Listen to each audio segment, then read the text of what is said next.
ভাগবত মহাপুরাণে ব্যাসদেব গোস্বামীপাদ বললেন যে ভাগবত এমন এক বস্তু যা শ্রবণ করলে জীবের কল্যাণের শেষ নেই। আর ভাগবত মহাপুরাণে যত ডিসকাউন্ট দেওয়া হয়েছে আর যত গ্রন্থ আছে আমাদের সনাতন আর্য সমাজে, কোন পুরাণ গ্রন্থের মধ্যে এত ডিসকাউন্টের কথা বলা হয়নি। ব্যাসদেব গোস্বামীপাদ বললেন যে ভাগবত মহাপুরাণের মধ্যে এত ডিসকাউন্ট, কিন্তু সেই ডিসকাউন্টের কথা যদি আমি মাইক নিয়ে প্রচার না করি তাহলে মানুষ ভাগবত শুনতে আসবে কেন? এই জন্যই ব্যাসদেব গোস্বামীপাদ ভাগবত লেখবার পূর্বেই তিনি ভাগবতের মাহাত্ম্য কথা বর্ণনা করলেন। বলো ভগবান ভগবান কি। সেই ভাগবতের মাহাত্ম্য কথায় ব্যাসদেব গোস্বামীপাদ বললেন, কেউ যদি ভাগবত শুনতে আসবে তাহলে তার যশ বৃদ্ধি পাবে। কি বৃদ্ধি পাবে? বলছে যশ বৃদ্ধি পাবে। যশ কি? বলে যাকে এই জগতে কেউ সম্মান করে না, যশহীন, যার কোনো সুনাম নেই, যাকে সবাই অপছন্দ করে, যদি একবার কেউ 7 দিনের ভাগবত কথা শ্রবণ করে নেয় তাহলে তার যশ বৃদ্ধি পেয়ে যাবে, তার সুনাম বেড়ে যাবে। আর কি হবে? ব্যাসদেব গোস্বামীপাদ বললেন, ভাগবত যদি কেউ শ্রবণ করে তাহলে তার আয়ু বৃদ্ধি পাবে। বলো একবার। যার আয়ু কম, অল্প দিন বাঁচবে নিশ্চিত, পুষ্টি বিচার করে জ্যোতিষ ঠাকুর বলে দিয়েছেন আয়ু আছে মাত্র 10 দিন। ভাগবত শ্রবণ করে যান 7 দিনে, দেখবেন আপনার আয়ু 70 দিন বেড়ে গেছে। প্রেম সে বলো। ভাগবত শ্রবণ করলে আয়ু বৃদ্ধি হয়, ভাগবত শ্রবণ করলে যশ বৃদ্ধি হয়। যে ব্যক্তি ধনহীন ভাগবত শ্রবণ করলে তিনি ধনবান হয়ে ওঠেন। বলো একবার। কতটা ভালো লাগলো না? এই জগতে ধন কে না চায়? সবাই ধন চায়, ধনের বোকা। ব্যাসদেব গোস্বামীপাদ বললেন, কেউ যদি ভাগবত শ্রবণ করে ধনহীন ব্যক্তি ধনী হয়ে যেতে পারে। বলি যার গুণ নেই তিনিও গুণী হয়ে যেতে পারে ভাগবত শ্রবণ করলে। ভাগবত হচ্ছে এমন। যার রূপ নেই তিনি রূপবতী হয়ে যেতে পারেন ভাগবত শ্রবণ করলে। বলি সব কিছু মানি, কিন্তু এটা মানা যায় না, আমার রূপটা তো কালো, দেখতে খুব বিশ্রী, আমি ভাগবত 7 দিন শ্রবণ করলে আমি একেবারে ফর্সা রঙের হয়ে যাব নাকি? সম্ভব? বললেন ভাগবত মহাপুরাণ বললেন সেটাও সম্ভব। বলো একবার। যার রূপ নেই, রূপহীন ব্যক্তি রূপবান, রূপবতী হয়ে যায় ভাগবত শ্রবণ করলে, তার শ্রী বৃদ্ধি হয়। শ্রী মানে কি? সৌন্দর্য। সৌন্দর্য কি করে বৃদ্ধি হয়? দেখবেন একজন ব্যক্তি সে বাড়িতে সাধারণভাবে সেজে থাকে, তার দিকে কেউ তাকায় না, বিশ্রী দেখতে, তার দিকে কেউ দৃষ্টিপাতই করে না, গ্রামের মানুষ তাকে দেখলে থুতু করে। কিন্তু ওই একই ব্যক্তি যখন এইরকম ভক্ত সঙ্গে ভাগবত আসনে এসে বসে, আর এখানকার কর্তৃপক্ষ যখন তার কপালে একটা শ্বেত বর্ণের তিলক লাগিয়ে দেয়, চন্দন লাগিয়ে দেয়, চন্দনে চর্চিত হলে তার কালো কপালটি সঙ্গে সঙ্গে সেটা আলো আভায় দীপ্তমান হয়ে ওঠে। কালো ললাট আর কালো দেখায় না। শ্যামসুন্দরের ললাটের দিকে তাকাবেন। এই জগতে যদি কালো কাউকে দেখতে হয় তাহলে কৃষ্ণকে দেখতে হয়। কৃষ্ণের মতো কালো কে আছে? কিন্তু তার কালো রূপে সমগ্র ভুবনকে তিনি আলো ময় করে রাখেন। একজন নারী, একজন পুরুষ গৃহে অস্পর্শ, নিজের দেশে স্পর্শহীন, কিন্তু সেই ব্যক্তি যখন ভাগবত আসরে আসে, ভগবানের কথা শ্রবণ করতে আসে, যখন কপালে উত্তরপুণ্ড তিলক ধারণ করে, তখন তাকে দর্শন করে সবাই প্রণাম করে। কালো ব্যক্তির শ্রীবৃত্তি হয়ে যায়। ভাগবত আসর হচ্ছে এমন একটি স্থান, আমাদের পুরো ভাগবত শাস্ত্রের ইতিহাসে সবচেয়ে বিশ্রী দেখতে ছিলেন এক মাতাশ্রী, তার নাম হচ্ছে শবরী মাতা। যে শবরী মাতার কথা আমরা গানে গানে, কথায় কথায়, কীর্তনে কীর্তনে শ্রবণ করি। যে শবরী প্রভু রামচন্দ্রকে ফল খাইয়েছিলেন নিজে হাতে। শবরী মাতা দেখতে সুশ্রী ছিলেন নাই, খুবই বিশ্রী ছিলেন। এই কারণে শবরী মাতা, যেদিন রাতে শবরী মাতার বিবাহ সম্পাদন হয়েছিল, সেই দিন রাতে শবরী মাতার স্বামী যখন শবরী মাতাকে দেখলেন, আমার পত্নী দেখতে এতটা বিশ্রী, সেদিন রাতেই পত্নীর মুখ দর্শন করেই তার স্বামী তাকে পরিত্যাগ করে চলে গিয়েছে।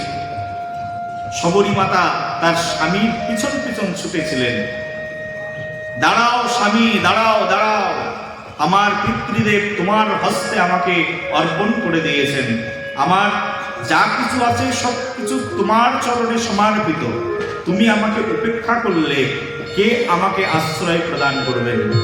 শবরী মাতা ছুটেছিলেন তার স্বামীর পিছন পিছন, ছুটতে ছুটতে জঙ্গলের মধ্যে প্রবেশ করলেন। আর গভীর জঙ্গলের মধ্যে কোথায় তার স্বামী হারিয়ে গেল, আর শবরী মাতা খুঁজে পেলেন না। শবরী মাতা ডিসাইড করে নিলেন যে আমার মৃত্যুবরণ করা দরকার। আমি তো সমাজের উল্টা রমণী, যদি গৃহে ফিরে যায় তাহলে সবাই আমাকে অলক্ষী বলে ডাকবে, উল্টা বলে ডাকবে, সুশীল সমাজ আমাকে গ্রহণ করবে না। শবরী মাতা কি করবেন বুঝে পাচ্ছিলেন না। তিনি হঠাৎ করে চিন্তা করলেন, শুনেছি জঙ্গলের মধ্যে নাকি অনেক সাধু মহাত্মারা রয়েছে, একবার সেই সব সাধু মহাত্মাদের পা জড়িয়ে ধরে শুনবো আমার কি এত খারাপ কর্মফল, যার কারণে এমন বিশ্রী চেহারা পেয়েছি, যার কারণে আমার স্বামী আমাকে বিবাহের রাত্রে পরিত্যাগ করে চলে গেল। খুঁজতে খুঁজতে খুঁজতে খুঁজতে মুনি ঋষির আশ্রমে ঘুরতে থাকলেন। যে মুনি ঋষির আশ্রমে যায় সেই মুনি ঋষি ধ্যানে মগ্ন। কোন কোন মুনি ঋষি তো স্ত্রী দেখে কথাই বলেন না।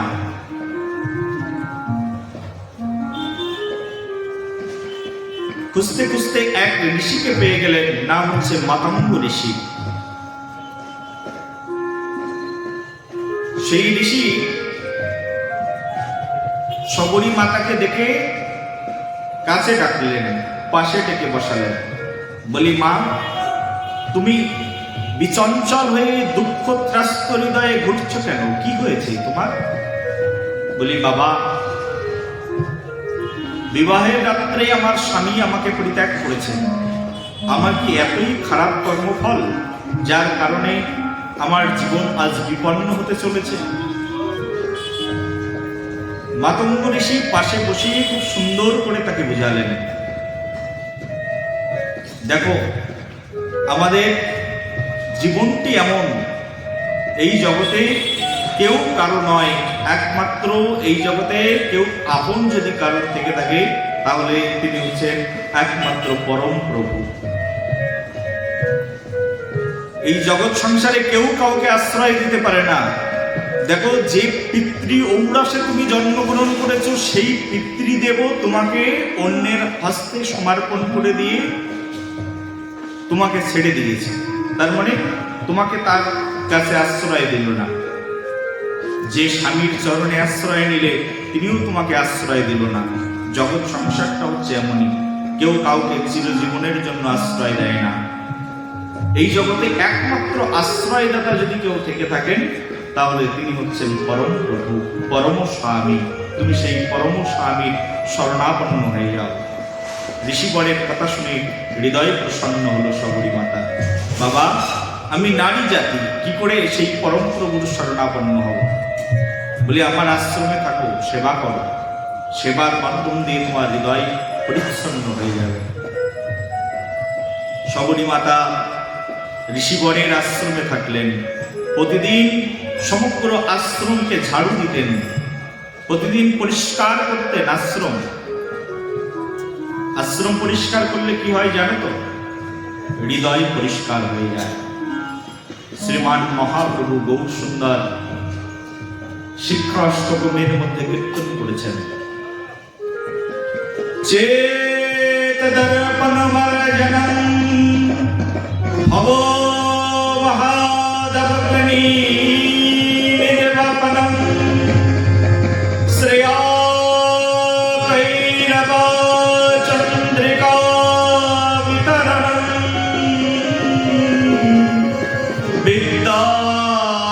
বিদ্যাবধূ জীবনম আনন্দম মুদীবরধরম প্রতিপদাম পূর্ণাম বিদ্বস্বাদনম। শ্রীমান মহাপ্রভু বলছেন, চেত দর্পণ মার্জনম ভব মহাদবগ্নি নির্বাপনম। যতদিন পর্যন্ত এই কলিহত জীবের চিত্ত হৃদয় পরিষ্কার না হয় ততদিন পর্যন্ত সে ভজনে প্রবিষ্ট হতে পারে না। ভগবত ভজনের মূল হচ্ছে হৃদয় মার্জন করা, হৃদয় পরিষ্কার করা। বলি হৃদয় পরিষ্কার কি করে হবে? মন কি করে পরিষ্কার হবে? আমার দেহের উপরে ময়লা পড়েছে, সাবান সোডা দিয়ে দেহকে পরিষ্কার করা যায়, কিন্তু মনের মধ্যে ময়লা পড়েছে, একে আর পরিষ্কার করা যায়? বলছে মনের ময়লা পরিষ্কার হয়ে যায় যদি কেউ মন্দির মার্জন করে। মহাপ্রভু বললেন, চেতদর্পণমার্জনা, চিত্তকে মার্জন কর। ভব মহাদবগ্নি নির্বাপনা, বলছে ভব মহাদবগ্নি নির্বাপন হয়ে যায় কেউ যদি মন্দিরের সেবা করে। দাবগ্নি কি? বলছে গাছে গাছে যখন ঘর্ষণ লেগে যে আগুন প্রজ্বলিত হয় তার নাম হচ্ছে দাবগ্নি। দিশালয়ের কাঠি দিয়ে আগুন জ্বালিয়ে দিন, সেই আগুনে আপনার রান্না বান্না সব হয়ে যাবে, আপনার সংসারের কোনো ক্ষতি হবে না। কিন্তু গাছে গাছে ঘর্ষণ লেগে যদি একবার আগুন জ্বলে যায়, মাইলের পর মাইল জঙ্গল পুড়ে ছাই হয়ে যায়, এটাকে বলে দাবগ্নি।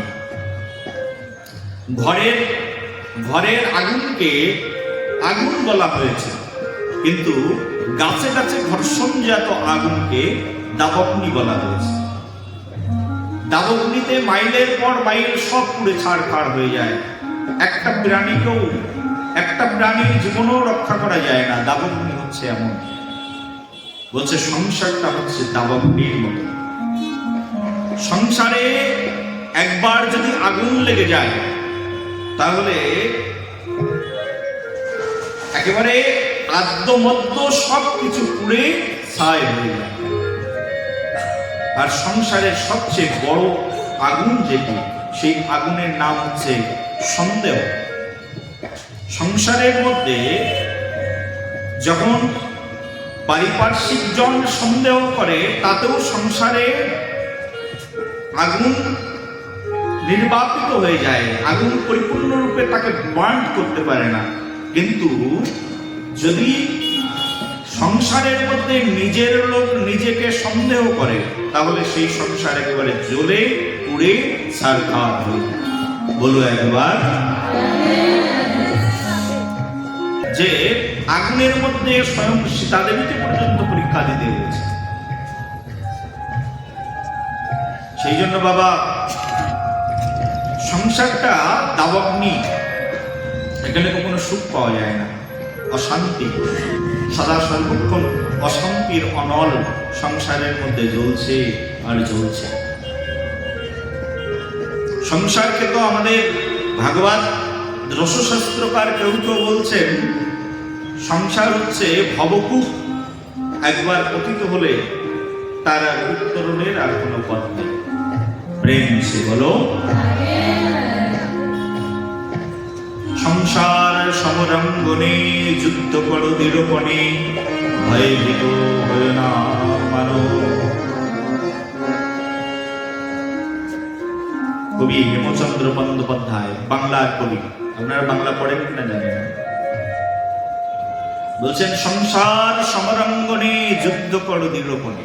সংসারটা হচ্ছে যুদ্ধক্ষেত্র, এখানে দৃঢ় প্রাণে দৃঢ় মনে যুদ্ধ করতে হবে। শবরী মাতা প্রতিদিন আশ্রম ঝাড়ু দিতেন, আশ্রম পরিষ্কার করতেন। এইভাবে আশ্রম ঝাড়ু দিতে দিতে পরিষ্কার করতে করতে হৃদয় মার্জিত হয়ে গেল। গুরুদেবের জন্য প্রতিদিন কাষ্ঠ সংগ্রহ করতেন, আর সেই কাষ্ঠ গুরুদেবের সামনে এগিয়ে দিতেন। যজ্ঞ হতো, কাষ্ঠ প্রজ্বলিত হতো, ঘৃত আহুতি প্রদান করতেন। বৃদ্ধকালে গুরুদেবের সেবা করেছেন, মলমূত্র পরিষ্কার করেছেন। অন্তিমকালে যখন মাতঙ্গ ঋষি অন্তিম সময় হয়েছেন, বলছেন বাবা, আপনি একমাত্র যিনি আমাকে আশ্রয় দিয়েছিলেন, আপনিও চলে যাবেন। মাতঙ্গ ঋষি বলছেন, আমার অন্য লোকে সেবার সুযোগ হয়েছে, তুমি এই আশ্রমের মধ্যেই পড়ে থাকো। তুমি এত সেবা করেছো, আমি প্রসন্ন হয়েছি তোমার উপরে, আর আমি তোমাকে আশীর্বাদ দিয়ে যাচ্ছি, একদিন জগৎ স্বামী তোমার এই পর্ণ কুটিরে আসবেন আর তোমাকে দর্শন দান করবেন। বলো একবার। শ্রী গুরুদেবের আশীর্বাদ প্রাপ্ত হয়ে শবরী মাতা সেখানেই থাকলেন। আপনারা জানেন শেষ পরিণতি কি? একদিন স্বয়ং প্রভু রামচন্দ্র, লক্ষ্মণ ঠাকুর একসঙ্গে এসেছিলেন এই শবরী মাতার আশ্রমে। শবরী মাতা কোলের উপরে বসিয়ে এই রামচন্দ্র ভগবানকে তিনি ফল আস্বাদন করিয়েছিলেন। এই জন্য জগতে যার শ্রী নেই, যার রূপ নেই, তিনিও ভগবানকে আস্বাদন করতে পারেন যদি কেউ এই ভাগবতের শরণাপন্ন হয়ে যায়। বলো ভগবান ভগবান। তাহলে ভাগবত কোন বস্তু বোঝা গেল তো? যে ভাগবত শ্রবণ করলে শ্রীহীন ব্যক্তিও, বিশ্রী ব্যক্তিও স্বয়ং প্রভুকে লাভ করতে পারে, তাই হচ্ছে এই ভাগবত, তাই হচ্ছে ভাগবত চরণ, ভগবানের চরণ। এই কথা যদি কেউ একবার শ্রবণ করে, তার তত্ত্ব জীবন শীতল হয়ে যায়। ভাগবত কথা এমন।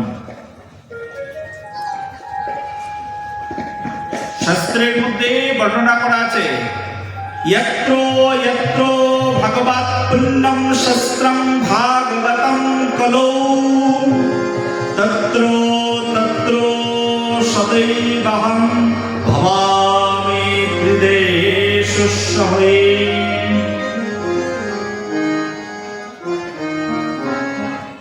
এই শ্লোকের অর্থ কলিযুগে বলছে পুণ্যম শাস্ত্রম ভাগবতৌ কলৌ, বলছে কলিযুগে কারোর গৃহে যদি শুধু ভাগবত গ্রন্থ থাকে, বলছে যত দেবদেবতারা আছে সব দেবদেবতারা সেই ভাগবতের আশ্রয়ে এসে বাস করতে থাকেন। ভাগবত গ্রন্থ হচ্ছে, আর ভাগবত যেখানে অবস্থান গ্রহণ করে, যেখানে ভাগবত পাঠ হয়, সেখানে কি হয়?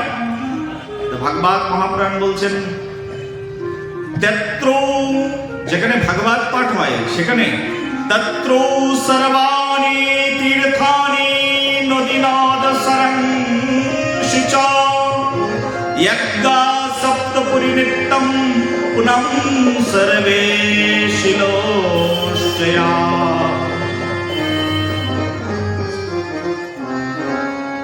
যেখানে ভাগবত কথা আস্বাদন হয়, যেখানে ভাগবত স্বয়ং এসে অবস্থান গ্রহণ করেন আচার্যের সঙ্গে, সেখানে স্বয়ং গঙ্গা নদী এসে উপস্থিত হয়ে যায়। এটাকে বলে ভাগবতী গঙ্গা। সেখানে ব্রহ্মপুত্র আদি নদ সেখানে চলে আসে, মানসী আদি সরোবর সেখানে চলে আসে, প্রসিদ্ধ সকল তীর্থ, প্রয়াগ আদি তীর্থ, গতদিন বলেছিলাম অযোধ্যা আদি সপ্তপুরী, 7টা পুরী আছে আমাদের, অযোধ্যা আদি সপ্তপুরী সেখানে এসে উপস্থিত হয়ে যায়। আর তারা এসে মুক্তিমন্ত হয়ে সেই ভাগবতের দিব্য কথার উপর তরঙ্গ আস্বাদন করে। আজকে এখানে সেই ভাগবতী কথা আস্বাদন হতে চলেছে, যে ভাগবতী কথা শ্রবণ লালসে তীর্থগণ এসে মুক্তিমন্ত হয়ে যায়।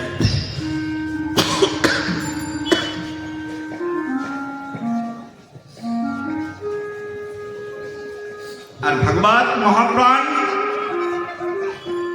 কেউ যদি একবার শ্রবণ করেন, বলছেন বাপি সর্ব পাপই প্রমুচ্যতে, কেউ যদি একবার এই ভাগবত শ্রবণ করেন, বলছে সে এই জগতের যত পাপ আছে সেই পাপ থেকে সে একেবারে পরিপূর্ণরূপে মুক্ত হয়ে যায়।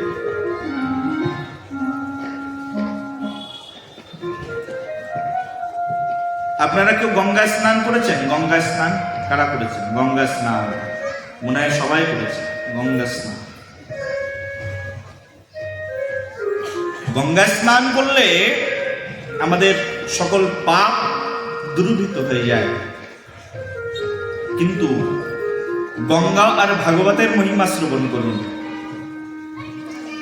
গঙ্গায় গিয়ে আপনাকে এখান থেকে টাকা খরচ করে যেতে হবে গঙ্গায়, হরিদ্বারে, অথবা চলে আসুন আমাদের নবদ্বীপ ধামে। বরপেটা রোড থেকে আপনাকে টাকা খরচ করে যেতে হবে, সময় নিয়ে যেতে হবে। তারপরে আবার হোটেল ভাড়া নিয়ে থাকতে হবে।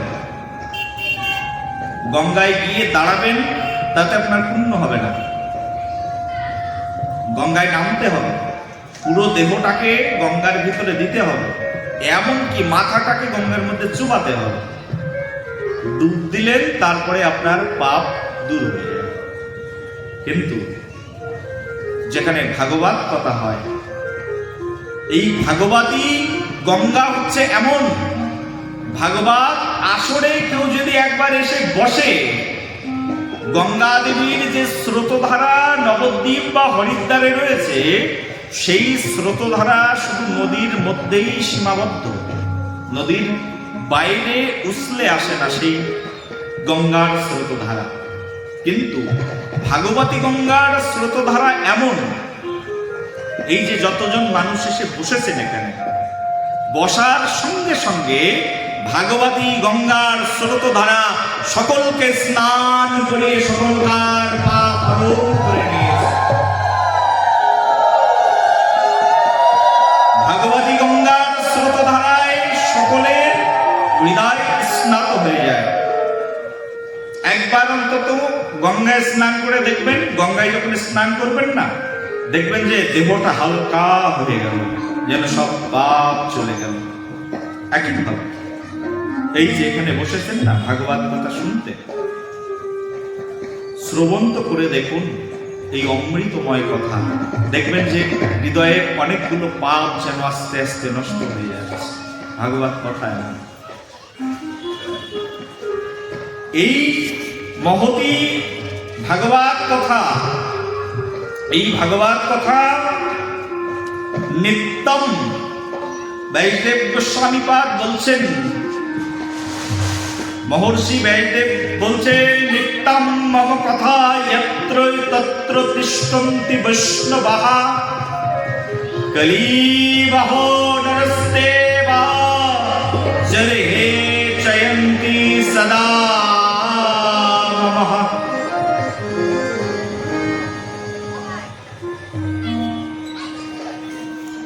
বলছে যেখানে ভাগবত কথা কীর্তন হয়, নিত্যম মম কথা ইয়ত্র তত্র, যেখানে নিত্য ভাগবত কথা কীর্তন হয়, বিশেষ করে বৈষ্ণব যেখানে এসে উপস্থিত হয়, আর বৈষ্ণবের মুখ থেকে কিন্তু শুধু ভাগবতই নির্গত হয়।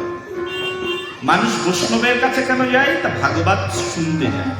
বৈষ্ণব এই জগতে একমাত্র এই ভাগবত ভক্তিকে বহন করে নিয়ে চলে। আর যেখানে বৈষ্ণব সেখানেই ভাগবত কথা, আর যেখানে ভাগবত কথা কীর্তন হয়,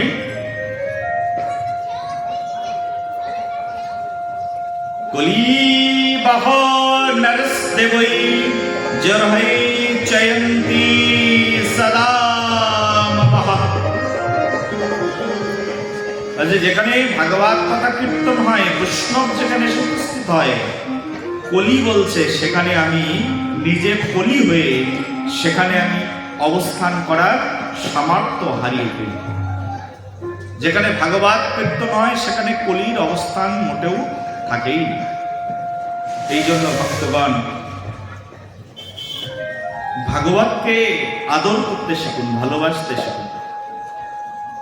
এই যে মহৎ কথা, এই যে মহৎ ব্রত, এমন প্রসঙ্গ জগতে আর কোনো প্রসঙ্গই নেই যা এত আনন্দ প্রদান করতে পারে, এত প্রেম প্রদান করতে পারে, এত যশ, এত শ্রী বৃদ্ধি করতে পারে।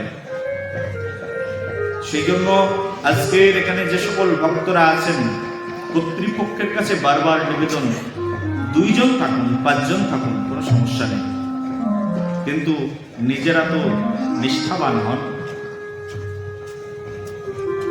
আজকে একজন বাবুকে এখানে এসে নারিকেল নিয়ে ভাগবতকে আরতি করার কথা, তিনি প্যান্ট শার্ট পরে এসেছেন। হয় না, ভাগবত সেবা হয় না। একদিনের জন্য ধুতি তো পরে আসে যায়। কার্যকর্তারা তো ধুতি পরা শিখুন। আপনারা আয়োজন করছেন, আপনাদের দেখে তো আর 10 জন আসছে। ভাগবত কারা আয়োজন করেন?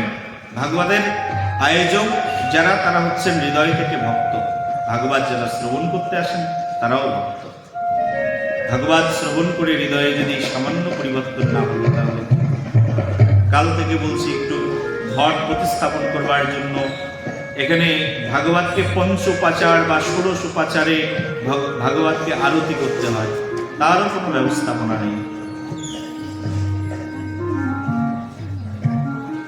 এগুলোর মাধ্যম দিয়ে আমাদের হৃদয় প্রচ্ছন্ন হয়, ভাগবতকে ভালোবাসা, এগুলো হচ্ছে ভাগবতের কাছে আনুগত্যতা শেখানো। ভাগবত ভগবান স্বয়ং, ভাগবত এবং ভগবানের মধ্যে কোনো পার্থক্য নেই। যা ভাগবত তাই স্বয়ং ভগবান। ভগবানের কথা এবং ভগবানের কথা এবং ভগবানের মধ্যে কোনো পার্থক্য নেই।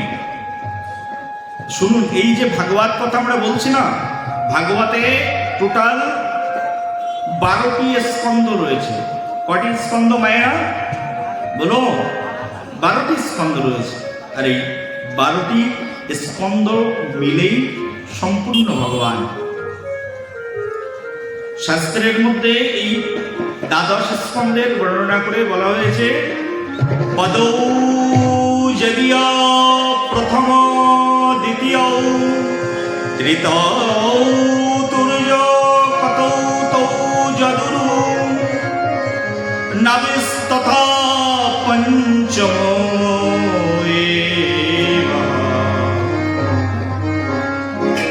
এর অর্থ শুনুন।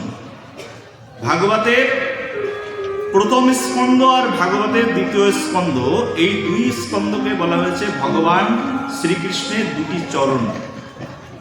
আর ভাগবতের 3য় এবং ভাগবতের 4র্থ স্কন্ধ, এই 2 স্কন্ধকে বলা হচ্ছে ভগবানের উরু।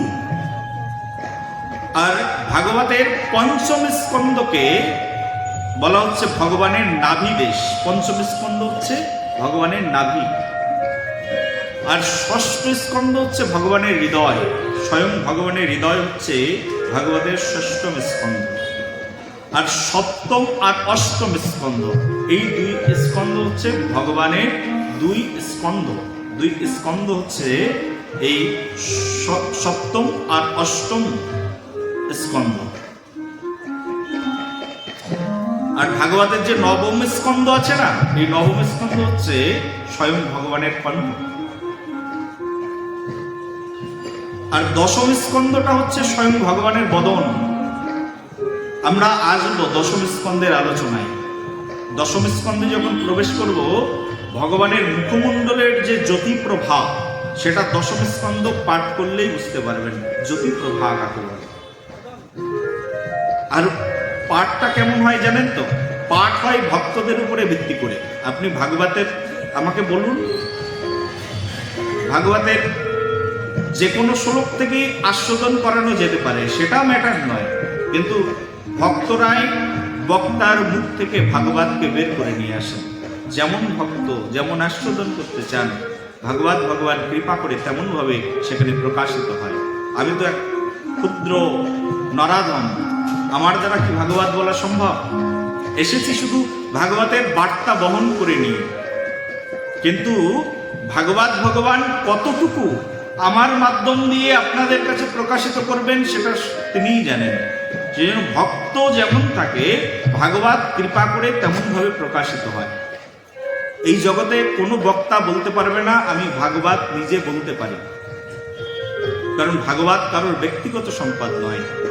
ভাগবত যখনই ইচ্ছা করবেন, যতটুকু বলানোর ততটুকুই তিনি সেই ব্যক্তির মুখ দিয়ে বলাবেন, আর সেখানে ততটুকুই শুধুমাত্র কীর্তন হবে, তার বেশি কিছুই হবে না।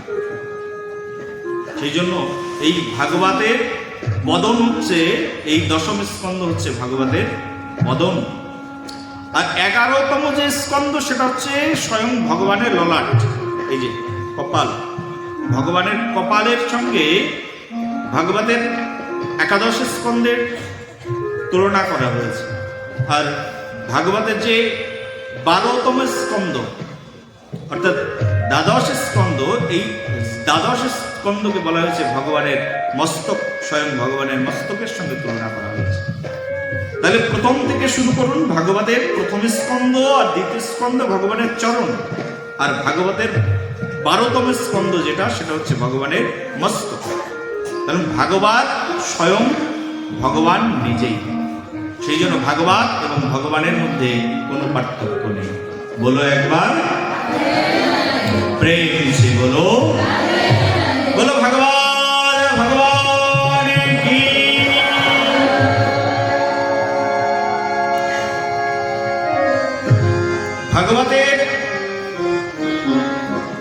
ভাগবত শ্রবণ করলে কি হয়? তাহলে আয়ু বৃদ্ধি হয়, যশ বৃদ্ধি হয়, গুণহীনের গুণ বেড়ে যায়,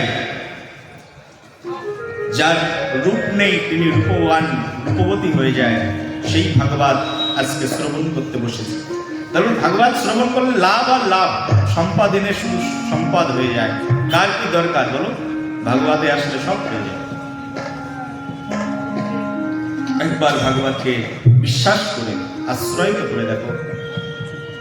জগতের মানুষ ইতস্তত ভ্রমণ করছে, একবার এদিকে যাচ্ছে, একবার ওদিকে যাচ্ছে, একবার ওদিকে যাচ্ছে সুখ খোঁজার জন্য, কিন্তু কোথাও গিয়ে কোনো সুখ পায় না।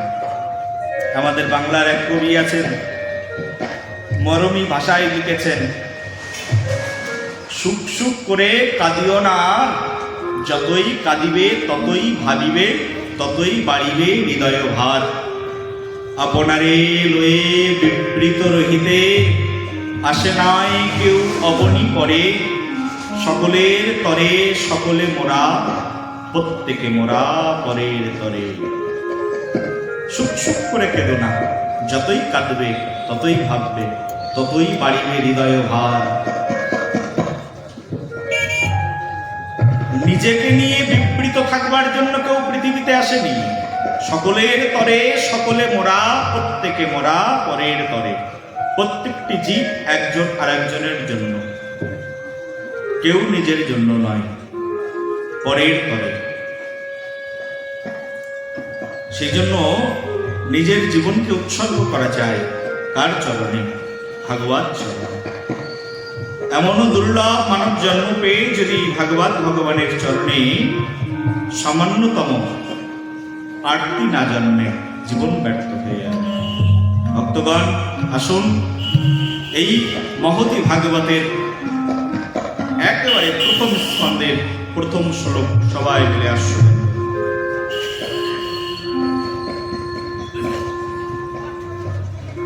यन्मायदीयस्य जतन्वया इतरतर्षरते सूयमेघसरा तने ब्रह्मारीदया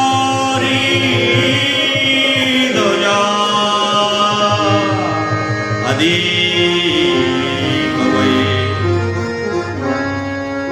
मय्यन्ते जदसुराय तेजोवरी मृदम् अत्र त्रिसर्गो मृषा।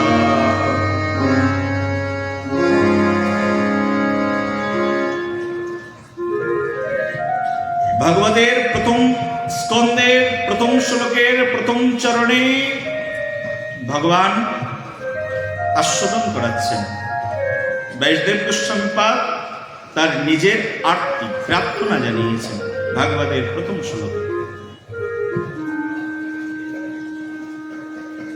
প্রথম শ্লোকে ব্যাসদেব গোস্বামীপাদ বলছেন তেনে ব্রহ্মাহৃদয়ায় কবয়ে ময়্যন্তি জদসূরয়া তেজোবরি মৃদম यथा विनिमय अत्र त्रिसर्गो मृषा। धामनासनो सदा निरस्तकुहुका सत्तां परमं धीमहि। এই ভাগবতের প্রথম শ্লোক শুরু হয়ে গেল। প্রথম শ্লোকের একেবারে শেষ চরণে গিয়ে বলছেন ব্যাসদেব গোস্বামীপাদ সত্তাম পরমং ধীমহি। বলছে এই জগতের একমাত্র পরম সত্য যিনি তিনি হচ্ছেন স্বয়ং প্রভু। সত্য এই জগতে অনেক আছে, কিন্তু পরম সত্য একটাই। ঈশ্বর অনেক আছে, কিন্তু পরমেশ্বর কিন্তু একজন। ধাতু থেকে ঈশ্বর শব্দের উৎপত্তি। এগুলো হচ্ছে আমাদের ভাগবতীয় ব্যাকরণ। ব্যাকরণ নিয়ে আলোচনা করলে আবার ব্যাকরণের মতো শ্রোতার প্রয়োজন, বিশাল ব্যাকরণ। ভাগবত এমন বড় ব্যাকরণ, শুধু ভাগবতের ব্যাকরণ আস্বাদন করলেই এক জন্ম কেটে যায়। আমার মতো মানুষের, আমার মতো ক্ষুদ্র আয়ুধারী জীবের যতটুকু আয়ু, এই আয়ুটাও কম পড়ে যায় ভাগবতীয় ব্যাকরণে এরকম আস্বাদন করতে। বলছে ভগবান অনেক হতে পারেন, কিন্তু পরমেশ্বর ভগবান কিন্তু একজন হন। পূর্বকালে মুনি ঋষিদেরকে ভগবান বলে ডাকা হতো, হে ভগবান, ভগবান বদরায় নমঃ। ব্যাসদেবকে ভগবান বলে আখ্যায়িত করা হয়েছে, সুখদেব প্রভুকে ভগবান বলে আখ্যায়িত করা হয়েছে। কিন্তু সচ্চিদানন্দ রূপয়া, সচ্চিদানন্দ ভগবান পরমেশ্বর, পরমানন্দ মাধব কৃষ্ণকে পরমেশ্বর বলা হয়েছে ভাগবত। তিনি হচ্ছেন পরমেশ্বর।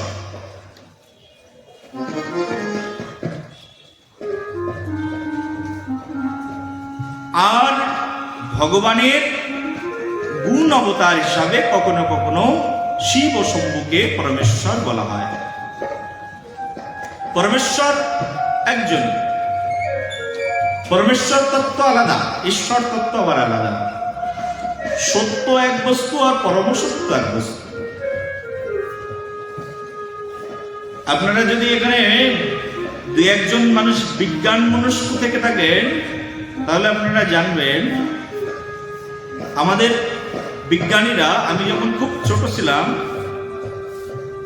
আমরা যখন সায়েন্সের বুকস নিয়ে পড়তাম, তখন বইয়ের উপরে লেখা ছিল পৃথিবীতে প্রায় 2 লক্ষ প্রজাতির প্রাণীর অস্তিত্ব পাওয়া যায়।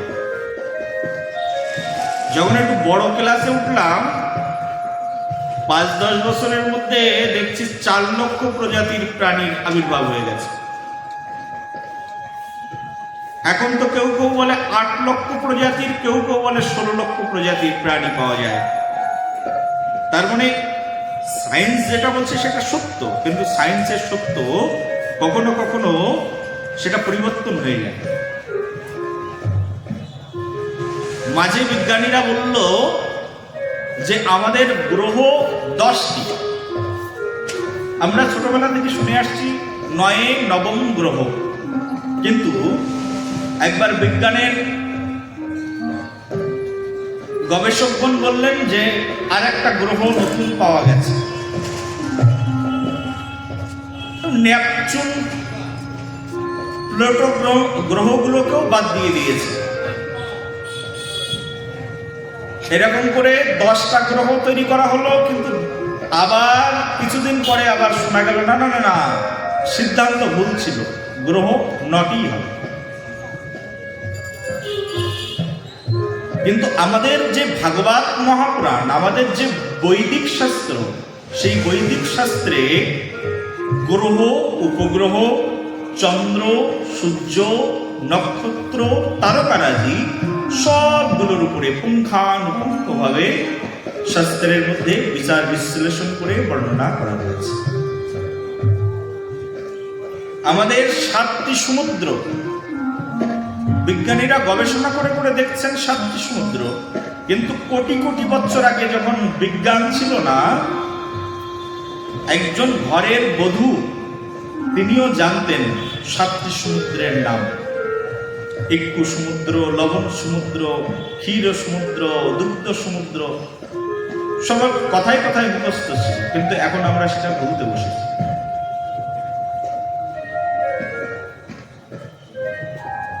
সেজন্য আমরা এই জাগতিক যে বিজ্ঞান,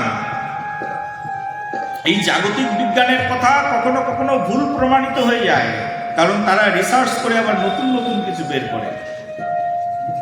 আজকে মোবাইল ফোন সবার হাতে হাতে, একসময় মোবাইল ফোন মানুষ ইউজ করতেই জানত না। আগের যুগের মানুষ রেডিওর মাধ্যমে, বেতার যন্ত্রের মাধ্যম দিয়ে গান বাজনা শুনতেন। কিছুদিন পরে মানুষ টেলিভিশনের সাহায্যে শুনতে শুরু করলেন। এখন টেলিভিশনও উঠে গেছে, এখন মানুষ ডাইরেক্ট মোবাইল ফোনের সাহায্যেই গান বাজনা, সিনেমা, নাটক সব দেখতে থাকে। নতুন নতুন জিনিস আবিষ্কার হচ্ছে, আর সত্যটা তেমনই ভাবে বিভ্রান্ত হয়ে যাচ্ছে। সেই জন্য সত্য কখনো কখনো আবদালে ঢাকা পড়ে যায়, কিন্তু যেটা পরম সত্য তা কখনো কোনোদিনের জন্য আবদাল হয় না। বলো একবার। ভগবান যা বলে দিয়েছেন, ভাগবত যা বলে দিয়েছেন, তাকে বলা হয় পরম সত্য। অর্থাৎ ভগবানের বাণীটা হচ্ছে পরম সত্য। সেই জন্য ভাগবতের প্রথম শ্লোকে বলা হচ্ছে সত্যম পরমম ধীমহি।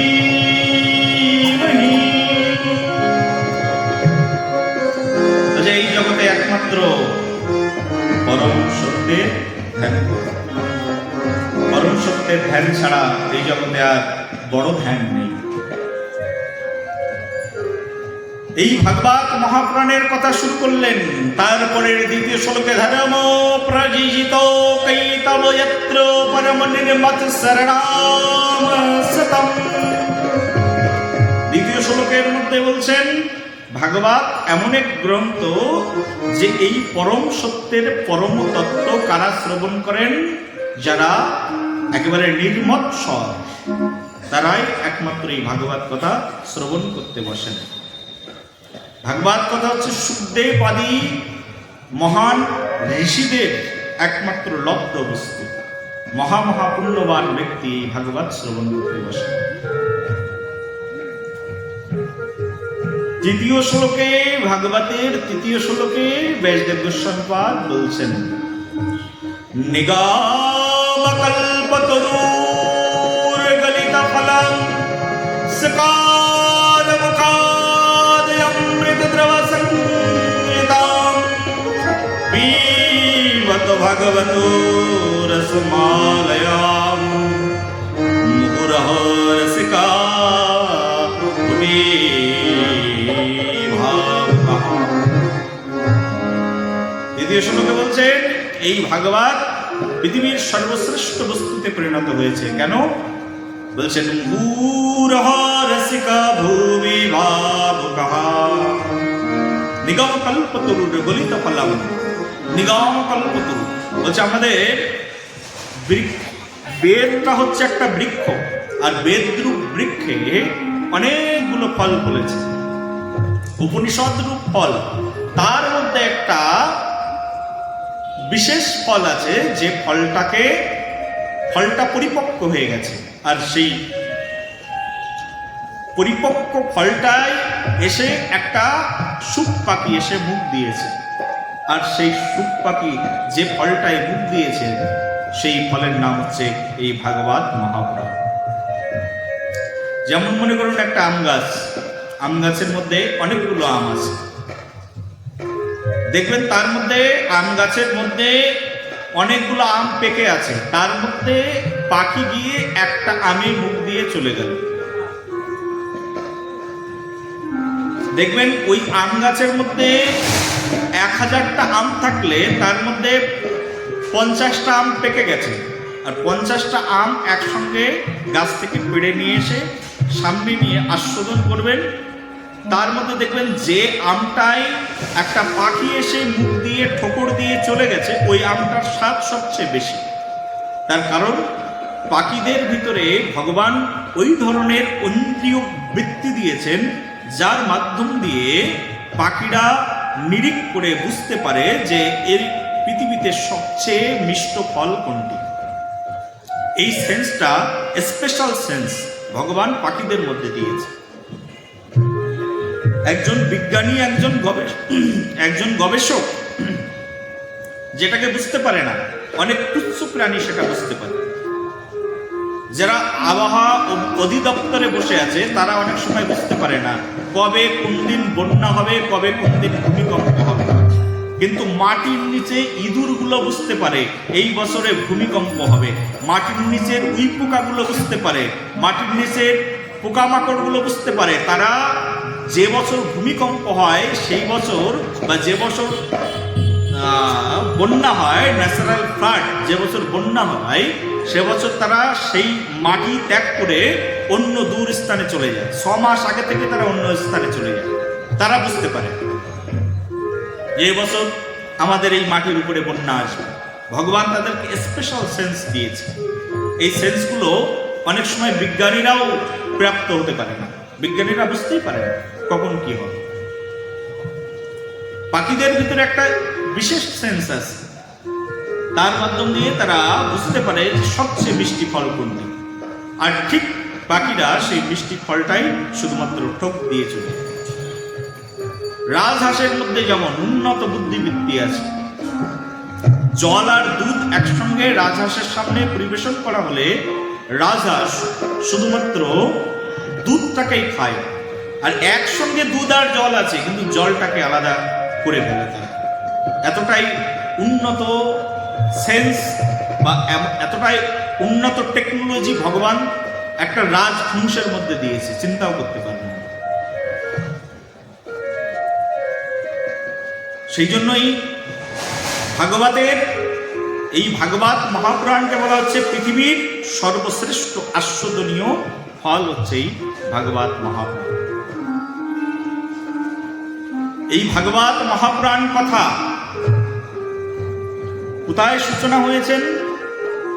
নৈমিষারণ্য বলে এক অরণ্য, সেই নৈমিষারণ্যে 87,000 মুনি ঋষি একত্রে বসে আছেন যজ্ঞ করার অভিলাষে।